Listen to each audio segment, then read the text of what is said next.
We're going to start off the workout with a dynamic warm-up, and the object is just to get warmed up by getting a little blood flow, get the body temperature up, which already isn't a very big problem because it's 110 outside. We're going to start off with just a dynamic warm-up, then we start off the exercises with lighter weights than we're actually going to use for the work set. So you go from a kind of a general warm-up to a more specific one.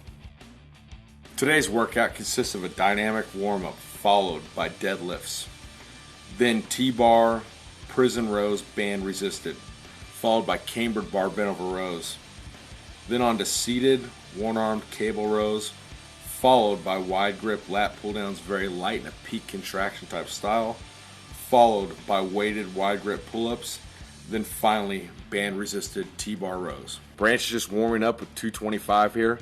As you can see, he's in a good half squat position, shoulder blades over the bar, good flat back position, ready to pull.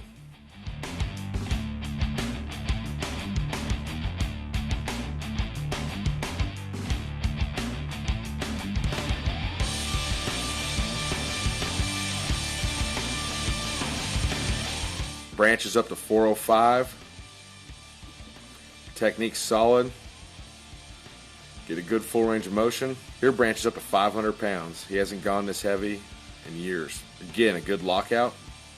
Brings his chest through. Branch is up to 560 pounds here. This is the heaviest he's gone in a long, long time. Again, good lockout as he finishes that rep.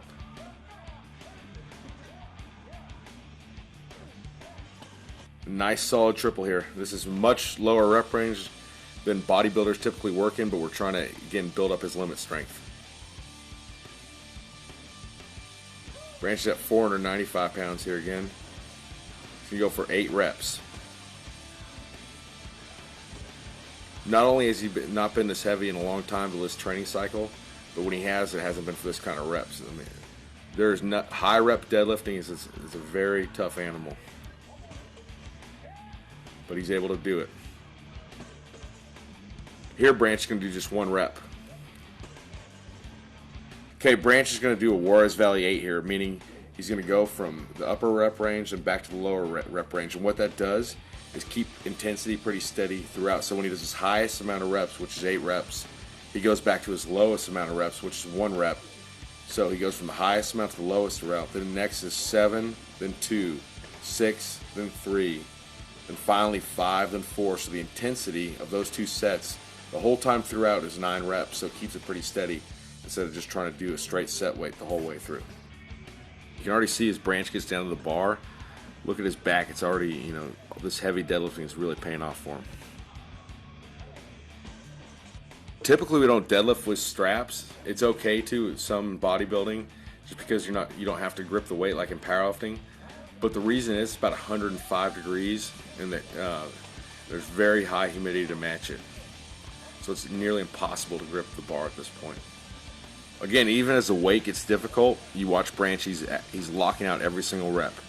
Getting that full, you need that full range of motion for that full development in the deadlift. And in the past, he's had a problem, sometimes when he gets heavier, he doesn't lock the weights out, but we're really paying close attention, making sure he gets that full lockout every single rep.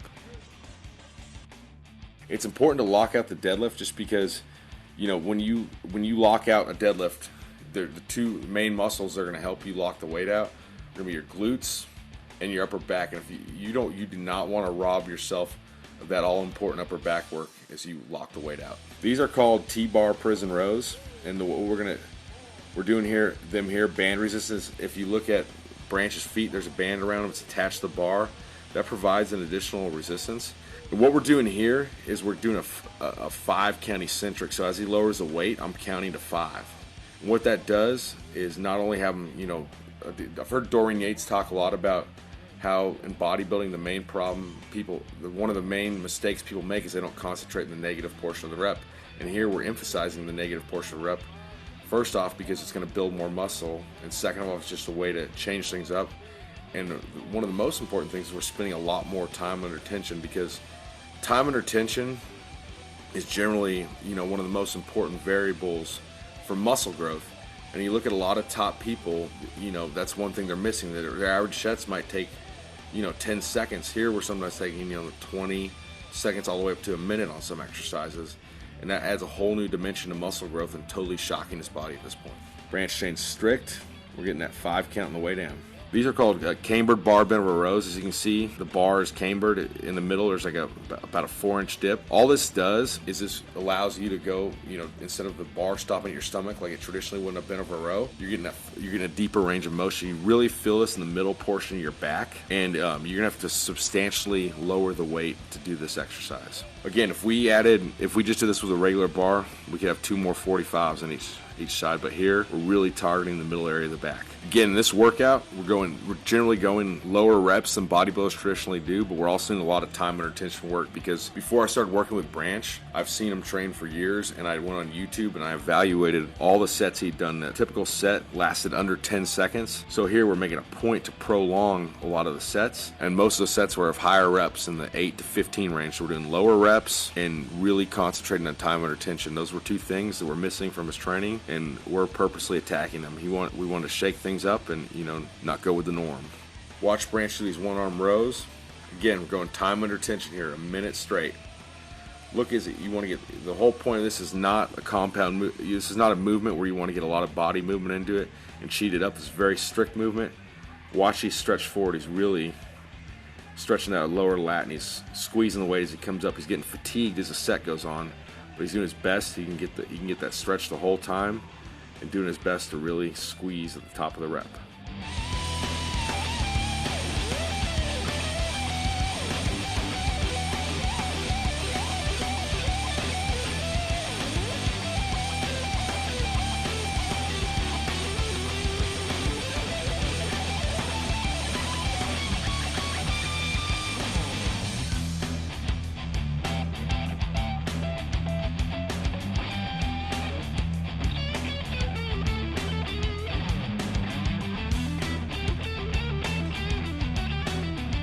Good stretch and a squeeze. This is not an explosive power exercise. This is so-called peak contraction, feel the movement type exercise.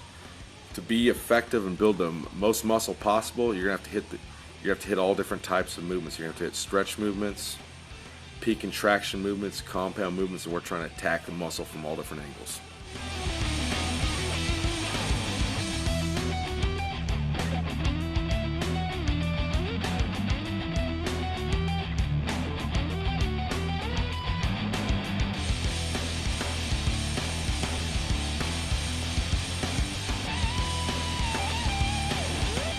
Again, Branch is starting to get tired, so he's not getting that hold there, but he's still getting the full range of motion. But regardless of how tired he gets, he's making sure to really get that full stretch. Full development of the lat is going to take a full range of motion. You're getting wide grip lat pull downs here with a straight bar. Again, getting a good full range of motion. If you've seen Branch do lat pull downs in the past, sometimes he uses a little bit of body momentum. Here, we're just trying to keep these real strict and get a good squeeze. We're getting our heavy work with the deadlifts. We got our heavy rows, heavy deadlifts. So now we're just getting good squeeze movements here. You can see his upper back working, being attacked in a way that it never has before.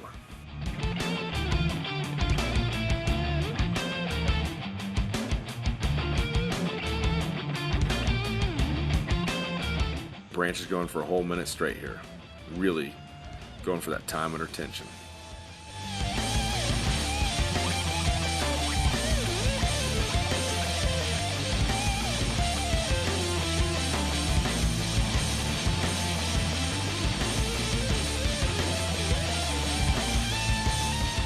As you can see, for the next 3 sets, Branch is going to do a set of wide grip pull-ups with 2 chains for 7 reps, 1 chain for 7 reps, then his body weight for 7 reps. This is like a 21. I'm sure everyone here has heard of a bicep curl, but for a 21. The difference is a bicep curl, you're hitting different parts of the curl for 7 reps apiece. Here we're hitting like maximal overload for 7 reps. He's going 60 pounds for 7 reps over his body weight, 30 pounds for 7 reps over his body weight, and then finally his body weight for 7 reps. So you're basically keeping intensity the same for 21 reps, because as he becomes fatigued, the load is lightened. It's sort of like a rest pause, or even more like a drop set actually. And if you watch as Branch gets to the bottom of the rep, look, you can see those lats just flaring out and the amazing width it's adding.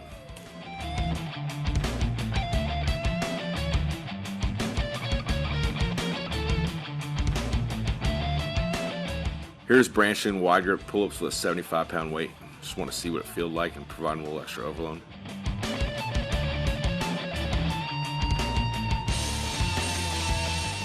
These are T-bar rows, one of Branch's staple exercises he really loves. And what we did here is add a new twist today with a little bit of extra band tension